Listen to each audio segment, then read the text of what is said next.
ও আল্লাহ রে, দেশের মনে বড় সর্বনাশ হইছে। মিছিলে হাজার হাজার মানুষ গুলি খেয়ে মরছে, তার চেয়ে বরং আমি এখানে লুকাই থাকি। ভাই ওদের মিছিলে ধরে যাইতাম না। না ভাই, আমি যাইতাম না। কেন ভাই যাইতাম না? ভাই মিছিলে হাজার হাজার মানুষ গুলি খেয়ে মারছে, তাই ভাই- আমি যাইতাম না। ভাই আপনি থাকেন তাহলে আমি যাই গা। আচ্ছা আপনি যান, আচ্ছা ভাই। তার চেয়ে বরং আমি এখানে লুকাই থাকি। শোনেন এলাকাবাসী, সব ছাত্রছাত্রী বিজে আইছে, দেশ আবার নতুন করে স্বাধীন হইছে। স্বাধীন হচ্ছে না কেন?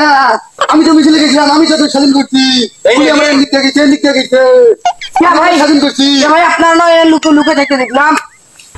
আপনার তো এরা নয় লুকো লুকো থাকতে দেখলাম। কি ভাই? কই গেছেন ভাই মিছিলে? না ভাই, আমি মিছিলে গেছি। না ভাই আপনি যান নাই। আরে ভাই আপনাকে তো মিছিলে দেখলাম না। না ভাই, আমি মিছিলে গেছিলাম। না ভাই যাইনি ভাই। শোনেন ওবায়দুল কাদেরের বক্তব্য। কাদের ভাই না? কাদের ভাই আপনি কি দেশ থেকে পালাইতেছেন? আমি শুনলাম। এবার আর পালাবো না। প্রয়োজনে মির্জা ফখরুলের বাসায় উঠবো। কি জায়গা দেবেন তো? ঠাকুর গায়ে বাসা আছে না?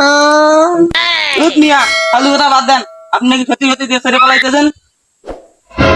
শোনেন এলাকাবাসী, সকল ছাত্র ছাত্রী গণভবন ঘিরাও দিছে। ও মাগো, কোনো মন্দিরাও দিছে। হ্যাঁ। তাহলে তো আমার এই দেশে থাকা হইলো না, তাহলে আমি চললাম। আমাগো বিদায় দা না মারে